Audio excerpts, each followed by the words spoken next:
Cie, 2, 3. Dan sana sadanya, jangan lupa sebelum tonton video ko, tekan tombol subscribe dan aktifkan lonceng notifikasi supaya dan sana bisa menonton video-video terbaru dari kami. Komen serta share ke kawan-kawan ya. Halo penonton channel Kabar Rantau dimanapun kalian berada. Selamat datang kembali di video channel Kabar Rantau. Sumatera Barat adalah sebuah provinsi di Indonesia yang terletak di Pulau Sumatera dengan ibu kota Padang.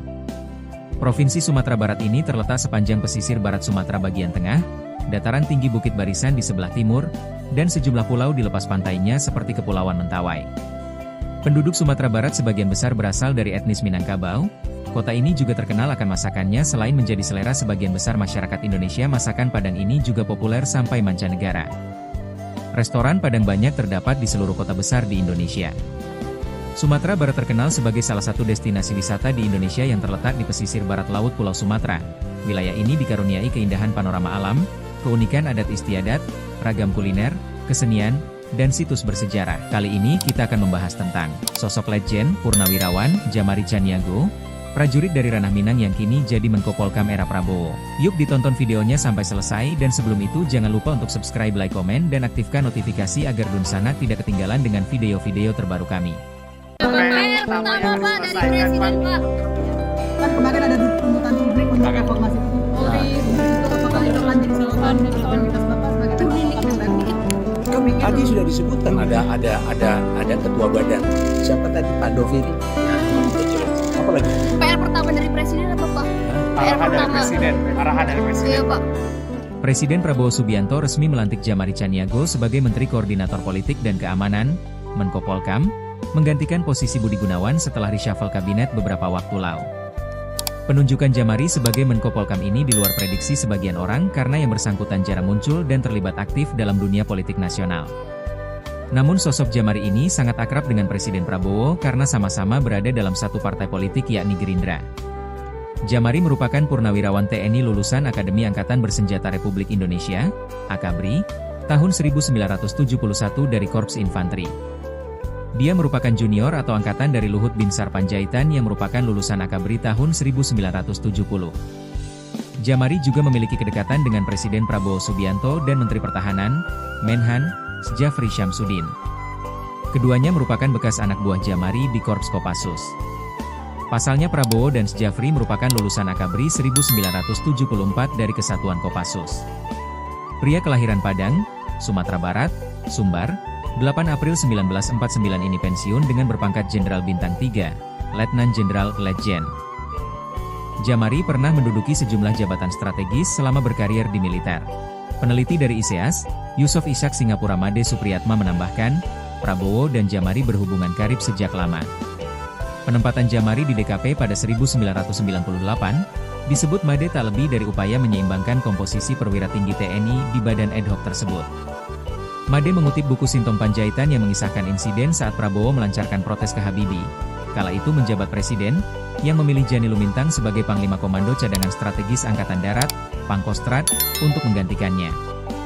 Kalau Anda baca buku Sintom Panjaitan, Prabowo protes ke istana dengan pasukan lengkap. Akhirnya sebagai kompromi, Habibie bersedia mengganti Jani Lumintang dalam waktu sehari dengan Djamari, kata Made. Djamari itu sebenarnya sangat dekat dengan Prabowo. Dari dulu, Djamari itu klik dengan Prabowo, juga Djafri. Sinyalemen kedekatan dengan Prabowo sempat pula diutarakan Djamari pada 18 September 2025. Ia mengaku cukup sering berkomunikasi dengan Djafri Syamsuddin yang merupakan orang dekat Prabowo sebelum ditunjuk sebagai Menko Polkam. Saya akan berada bersama-sama dengan tim yang berada dengan Pak Djafri Syamsuddin, kata Djamari. Saat ditanya apakah Djafri yang mengabarkan penunjukan dirinya sebagai salah satu Menteri Prabowo, Djamari enggan memerinci. Ia hanya mengatakan bahwa kabar tersebut diterimanya sehari sebelum pelantikan, dengan didahului kenaikan pangkat kehormatan Bintang 4. Djamari pensiun dengan pangkat Letnan Jenderal, Bintang 3, pada 2004, dengan jabatan terakhir Kepala Staf Umum TNI. Adi Priyamariski menambahkan, kebiasaan menempatkan orang-orang terpercaya pada lingkup terdekatnya disebabkan karena Prabowo nyaman bekerja dengan orang-orang yang punya bahasa yang sama. Prabowo nyaman bekerja dengan yang sepandangan, punya pemikiran sejalan, terang Adi. Ia pun menyebut langkah Prabowo mengumpulkan orang-orang berbahasa sama itu sebagai pilihan rasional di koalisi gemuk yang dibangun saat ini, sebagai upaya mencegah kemunculan orang-orang yang sulit dikendalikan di pemerintahan.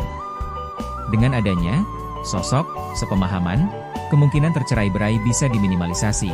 Lanjutnya, keberadaan orang-orang sepemahaman dan dikenal juga membuat langkah pemerintahan menjadi lebih sigap.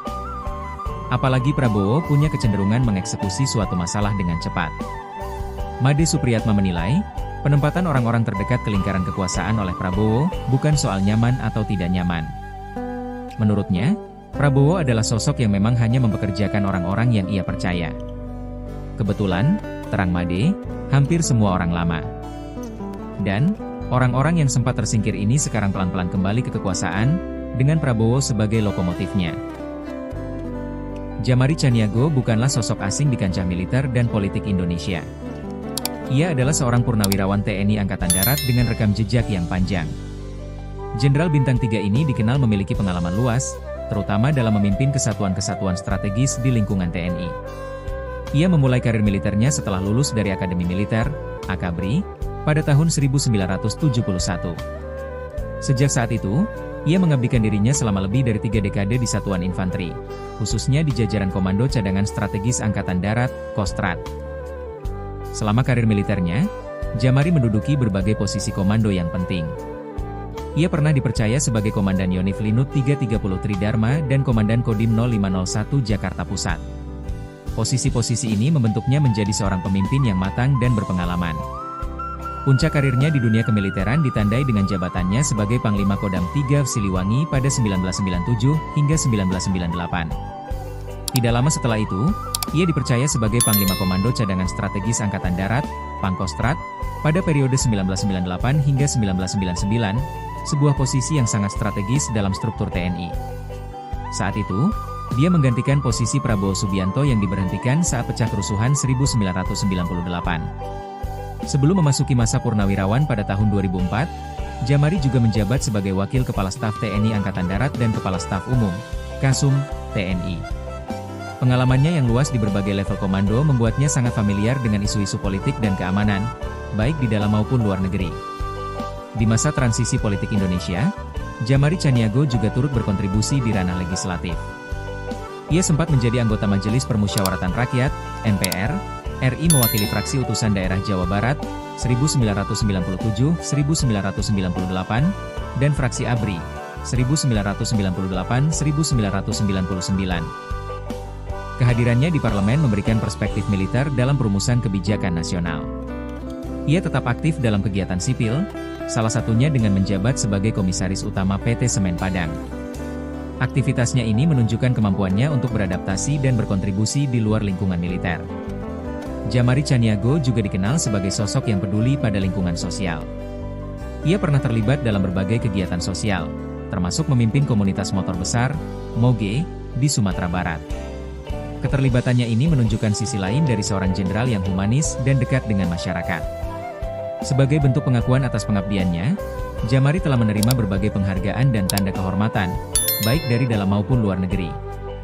Beberapa di antaranya adalah Bintang Dharma, Bintang Yuda Dharma, Bintang Kartika Eka Paksi, serta medali dari PBB dan Malaysia. Itu yang saya bilang, saya lihat tuh kalau perbaikan terus menerus ya, masa hanya satu event. Kami yang jelas memerlukan dukungan semua, terutama dari kalian untuk kepentingan ke depan kita. Ya, Pak Prabowo, kita harus bersatu. Nggak ada lagi cerita lain. Kalau kita ingin menjadi bangsa yang baik, mari kita bersatu bersama-sama untuk menghadapi bangsa ke depan.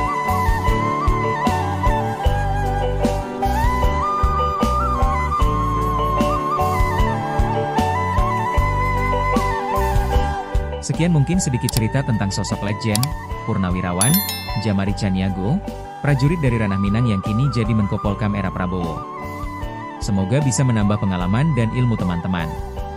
Sampai bertemu lagi di video-video kami selanjutnya.